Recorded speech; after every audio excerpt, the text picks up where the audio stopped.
3장 15절입니다. 또 어려서부터 성경을 알았나니 성경은 능히 너로 하여금 그리스도 예수 안에 있는 믿음으로 말미암아 구원에 이르는 지혜가 있게 하느니라.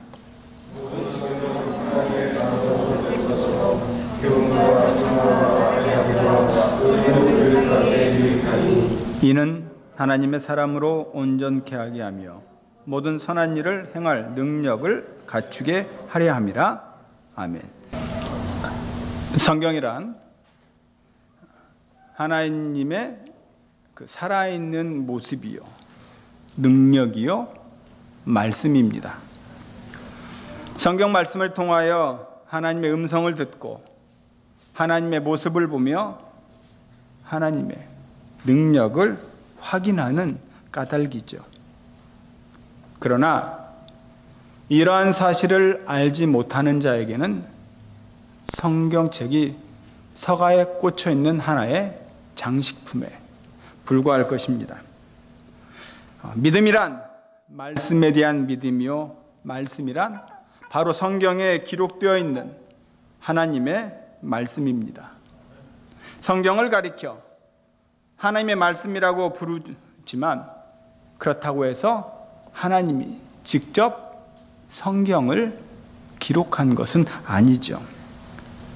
성경은 1500년에 걸쳐 40여 명의 손에 의해서 성경이 쓰여진 겁니다.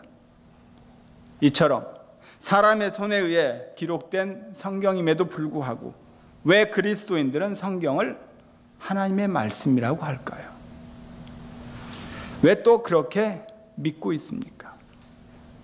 먼저 성경은 하나님의 감동으로 쓰여졌기 때문이에요. 성경을 기록한 사람들을 가리켜 우리는 저자라고 이야기하지 않습니다. 성경을 기록한 분들을 우리는 기자라고 이야기하죠. 저자가 아니라 왜 기자라고 이야기합니까? 기자는 눈으로 직접 보고 체험한 사실을 기록한 분들을 기자라고 하죠. 이 성경은 하나님의 영감을 받은 자들이 손으로 직접 기록한 것이기 때문입니다. 그래서 우리는 성경을 읽을 때에 성경을 통해서 성령의 역사를 체험하시는 거죠. 이것이 증거입니다. 둘째로 완전한 통일성을 지니고 있기 때문이에요. 성경 66권의 크고 작은 글들로 이루어져 있습니다. 이 66권의 글들은요, 1500년에 걸쳐서 여러 지역에서 약 40명에 의해서 기록이 되어져 있어요. 그런데 이 그들은요, 동시대의 인물이 아닙니다. 그래서 서로 정보나 어떤 그 일들을 교환할 수가 없는 거죠. 아니, 전혀 할 수가 없습니다. 그런데도 성경의 말씀은 처음부터 끝까지 완벽한 통일성을 가지고 있어요. 시간과 공간을 초월하시는 하나님의 말씀이 아니고는 상상조차 할 수 없는 겁니다. 그리고 시간과 공간을 초월하시는 모두를 위한 말씀이에요. 성경은 1차적으로 기록될 당시의 사람들을 향한 하나님의 말씀입니다. 그렇다고 해서 그들에게만 국한되는 말씀이 아니죠. 만약 성경의 말씀이 그 시대 그 사람들에게만을 위한 말씀이라면 하나님은 유일신이 아닌 거죠. 겨우 그 당시의 신일 뿐입니다. 성경은 시간과 공간을 초월하여 나를 향한 우리 모두의 말씀이에요. 그렇기에 예수님을 3번씩이나 부인했던 그 베드로가 새벽녘 닭 우는 소리를 듣고 땅에 통곡을 할 때에 나도 여러분도 함께 통곡할 수 있는 겁니다. 송구스러운 마음을 찾고 있는 거죠. 부활하셔서 베드로에게 찾아가셔서 베드로야, 내가 나를 사랑하느냐? 이 말씀을 읽을 때에 우리는 너무나도 부끄러운 나머지 아마 눈물로 고백할 겁니다. 저 2000년 전 갈릴리 바다에서 고기를 잡던 저 베드로에게 하신 말씀이 주님의 말씀이고 성령의 역사이기 때문에 우리에게도 똑같은 그 감동을 체험하는 거죠. 이제는 하나님께서 우리에게 왜 그러면 성경을 주셨나 이거죠. 성경을 주신 목적을 성경이 이렇게 전합니다. 예수 그리스도를 믿어 생명을 얻게 하기 위함이라고. 이 말이 무슨 말이냐면 간단하게 구원을 주시기 위해서 성경을 주셨다 이거죠.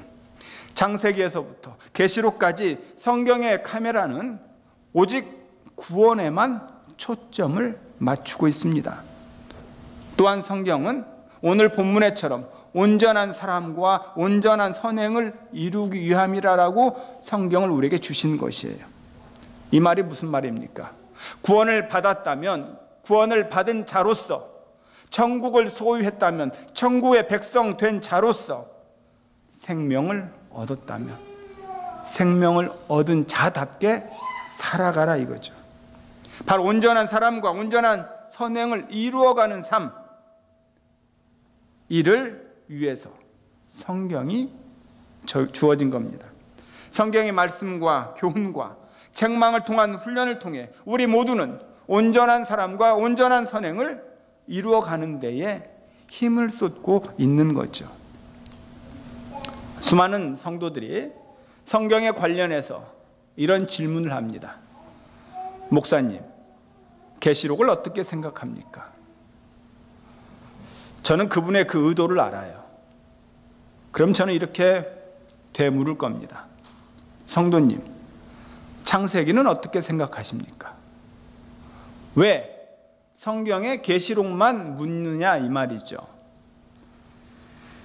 왜 계시록만 딱 잘라서 질문하는 그 의도가 무엇일까? 여러분, 성경은 계시록만 그 계시의 책이 아니라 성경 66권 전체는 다 계시의 책이라는 겁니다. 하나님이 요한계시록을 계시하셨죠. 그렇다면 창세기와 출애굽기, 레위기, 민수기, 신명기, 구약 전체와 신약 전체를 계시한 겁니다. 66권은 인간이 깨닫기 위해서 연구한 책이 아니에요. 성경을 읽음으로 인해서 도를 터득하고 어떻게 살아갈 것인가, 선한 사람이 될 것인가 깨닫는 책이 아닙니다. 성경 66권 전체는 하나님이 스스로 드러내기 위해서, 스스로를 우리에게 보여주시기 위해서, 계시하시기 위해서 책이라는 거죠.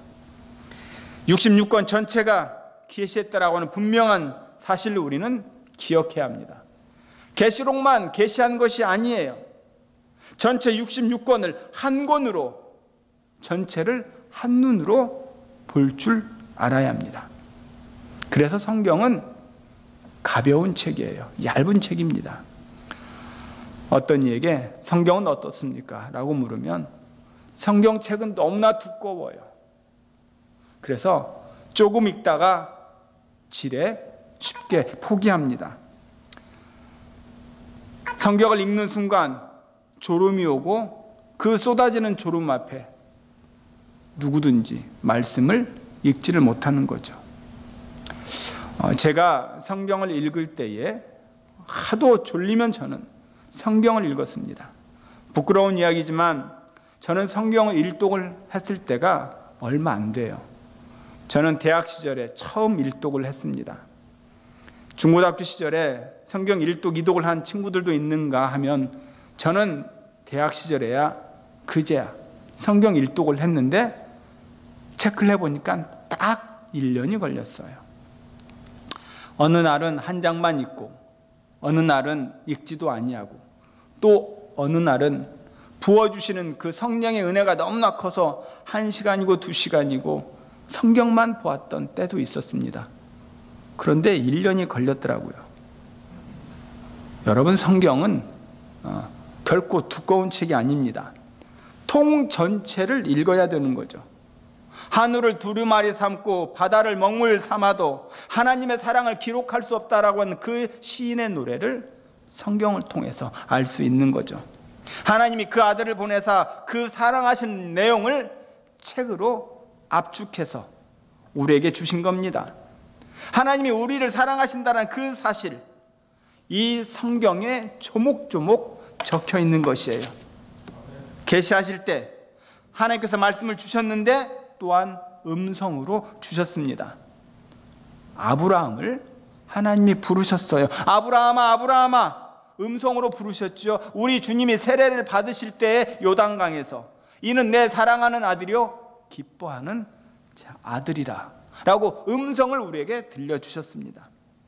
놀랍게도 하나님께서 말씀하신 것을 문자화되어 책으로 강조하고 있지만 그 문자의 강조점은 아무리 강조해도 지나치지 않지만 문자와 우리의 음성을 함께 소리 높여 읽을 때에 성령이 역사합니다. 이 계시책을 읽으면요, 읽을수록 어떤 일이 생깁니까? 놀라운 사실은요, 읽으면 읽을수록 우리의 믿음이 자라나는 것이에요. 그래서 자꾸 말씀을 읽으라고 권하는 겁니다. 이 책을 통해서 하나님을 알게 될 것입니다. 우리는 늘 하나님이 누군지 뚜렷하게 알아가며 그분을 알수록 믿음이 계속 자라나는 거죠. 반복해서 읽음으로 말미암아 늘 우리의 믿음이 자라고 또 성숙해져야 합니다. 성경책은 또 어떤 책이에요? 하나님의 마음이 담겨진 책입니다. 하나님의 마음을 읽어야 된다라고 하는 것이죠. 우리가 성경 한 절 한 절 끝에 가서 우리는 어떻게 표현합니까? 주님, 내 마음을 아시죠? 이렇게 우리 결론을 내릴 때가 많아요.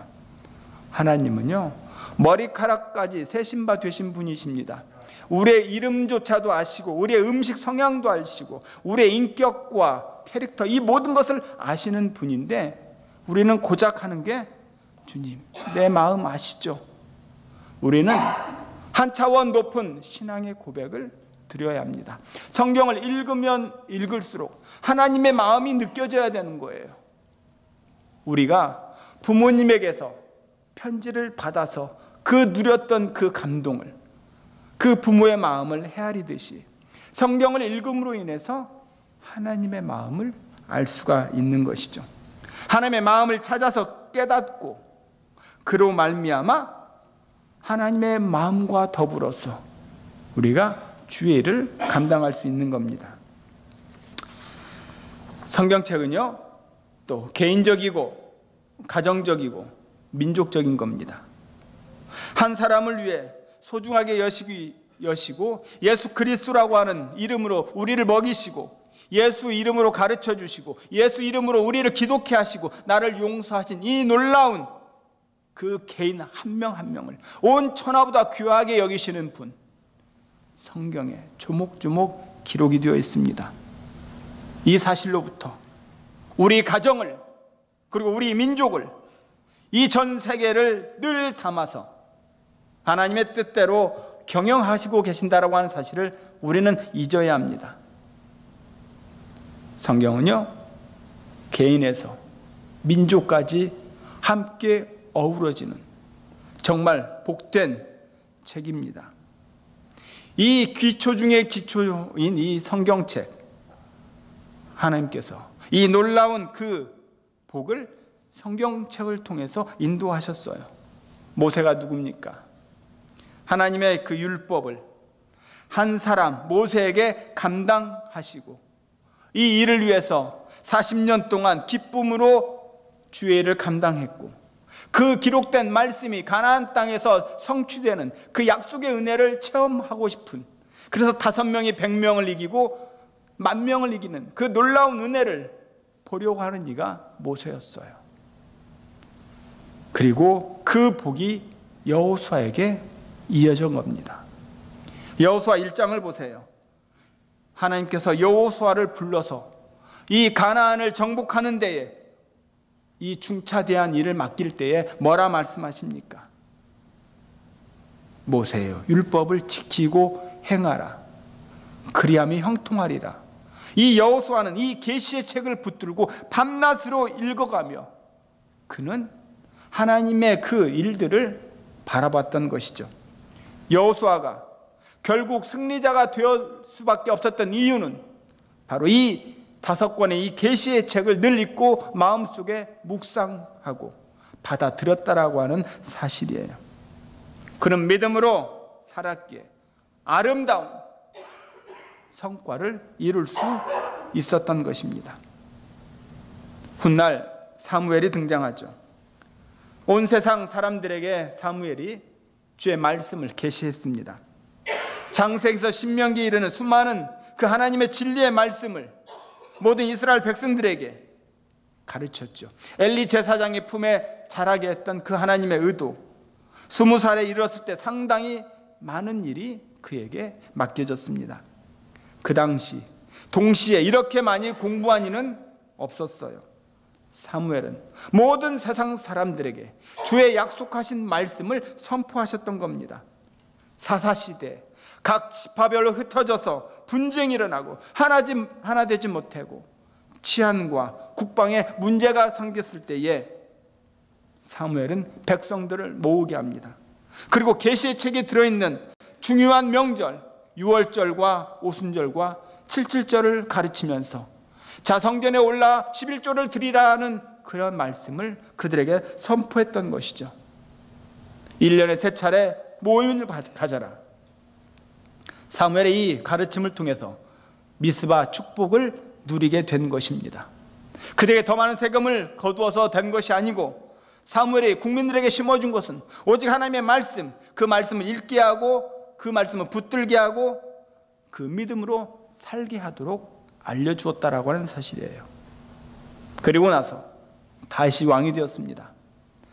나라가 제사장 나라가 될 수 있도록 늘 힘을 다했던 이 다윗, 모든 국민의 역사에 남을 만한 그런 국가를 남기겠다고 품포부를 만 왕들이 갔습니다. 그러나 1년이 지나면 자기 나라가 되는 거죠. 그러나 다윗은 33년 동안 국가를 경영하면서 그 다윗과 집안을 위한 나라가 아니라 온 국민을 위한 국가를 경영해서 제사장 나라 그 경영의 복을 만들어 주었던 것입니다. 왜 이게 가능했습니까? 바로 모세의 그 계시의 말씀을 읽고 나아가 제사장 나라가 될 수 있다라고 하는 사실을 확인하고 남겼기 때문임을 기억하세요. 이뿐이 아니죠. 세월이 흐르고 에레미야 선지자를 통해서 계시의 말씀을 주셨습니다. 그리고 먼 나라로 포로로 끌려갔던, 그러나 계시한 책으로 승리했던 다니엘을 우리 잘 알고 있지 않습니까? 바벨론 제국의 그 신학문을 받아들이고 자연과학과 인문과학과 그리고 사화 과학을 접했지만, 그러나 다니엘이 붙들고 있었던 것은 계시의 책이었다라고 하는 것이죠. 에레미야의 서책을 붙들고 공부함으로 그는 바벨론 제국뿐만이 아니라 페르시아 제국까지 그 영향력을 미치게 했습니다. 제국의 권력이 변동하고 제국의 권력이 바뀌고 수많은 소용돌이 속에서도 휘말리지 않았었던 그 이유는 다니엘이 주의 말씀만을 붙들고 있었기 때문이에요. 그리고 예수님이 이 땅에 오셨습니다. 이렇게 계시된 창세기부터 말라기까지 39권을 보완해서 그 모든 책들을 완성시키러 예수님이 이 땅에 오신 거죠. 그래서 인류 역사에게 원하는 그 구원의 완성을 보여주신 겁니다. 내가 이 땅에 온 것은 율법이나 선지자를 폐하러 온 줄로 생각하지 말라. 나는 율법을 완성하러 왔노라. 십자가에서 다 이루시기까지 구약성경 39권의 계시의 책을 예수님은 온몸으로 받으시고 완성하셨다라고 하는 것입니다. 그로 말미암아 모든 인간이 하나님과 평화를 이루고 예수를 통하여 하나님 앞에 나아갈 수 있는 하나님의 자녀가 될 수 있었던 것이죠. 이러한 사실에 대해서 사도 바울은 처음에 몰랐습니다. 다메섹 도상에서 하나님의 계시의 음성을 들었을 때 당시 그는 그 어느 누구보다도 지식인이었어요. 한마디로 이 사도 바울보다 버금가는 지식을 가진 이가 없을 정도였습니다. 독특한 그 히브리인의 지식과 율법에 능통한 이 바울이 다메섹 도상에서 예수님을 만나죠. 왜 나를 핍박하느냐? 나는 내가 핍박하는 예수라. 이 주님의 음성을 듣고 꼬꾸라지면서 그는 이 계시의 책이 예수 그리스도의 완성임을 비로소 알았던 것이죠. 사도 요한은 어떻습니까? 아름다운 계시의 책을 잘 마무리해서 우리에게 선물로 주었어요. 창세기에는 만물을 창조하신 기사가 나옵니다. 그러나 사도 요한은 만물을 새롭게 한다라는 내용을 우리에게 다시 한번 보여주는 거죠. 뿐만 아니라 그 계시의 책을 읽은 사람은 복이 된다라고 하는 사실을 알려줍니다. 계시의 책을 더하거나 빼지 말라라는 그 승리의 노래를 부르며 우리의 복된 삶을 살 수 있을 것이라 적어 옮겼던 것이죠. 저는 3번에 걸쳐서 지금 우리가 꼭 지녀야 할 것, 다음 세대에 꼭 물려줘야 할 것을 지금 말씀을 드립니다. 처음 제가 믿음을 말씀을 드렸죠. 살아계신 하나님, 하나님의 형상을 닮은 자가 나라고 하는 사실은 우리가 믿음을 통해서 볼 수 있는 것이죠. 그리고 우리는 예배자의 모습으로 살아야 된다. 그리고 오늘 말씀 계시의 책인 성경으로 날마다 심령을 채워가세요.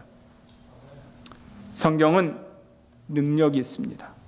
성경에는 부르시는 콜링의 역사가 나타나는 거죠. 성경에는 치유하시는 능력이 있습니다. 성경에는 변화시키는 능력이 있어요. 그리고 격려하시고 사단을 물리치시는 능력이 성경에 있습니다. 매일매일 우리가 성경을 하루에 15분 읽으면 1년에 일독할 수 있습니다. 완독하는 게 중요한 것이 아니라 성경을 읽음으로써 그 풍성하신 하나님의 역사를 들여다볼 수 있기를 바랍니다. 하나님의 놀라우신 일들을 성경을 통해서 내가 발견하고 그 일을 감당할 수 있게 하노라 알 수 있는 것이죠. 해가 거듭할수록 성경의 그 말씀과 은혜 속에서 우리는 날마다 새롭게 변화되어야 합니다. 신앙생활은 중단이 있어서는 안 됩니다. 중단 없는 그 훈련, 끊임없는 삶이 신앙생활 속에서 이어져야 돼요. 그 훈련은 말씀의 훈련에서 시작이 됩니다. 올 한 해 우리가 계시의 책, 하나님이 계시하셨던 이 성경책을 날마다 상고함으로 놀라운 주의 역사를 발견하고 행할 수 있는 저와 여러분의 삶이 되기를 주의 이름으로 축원합니다.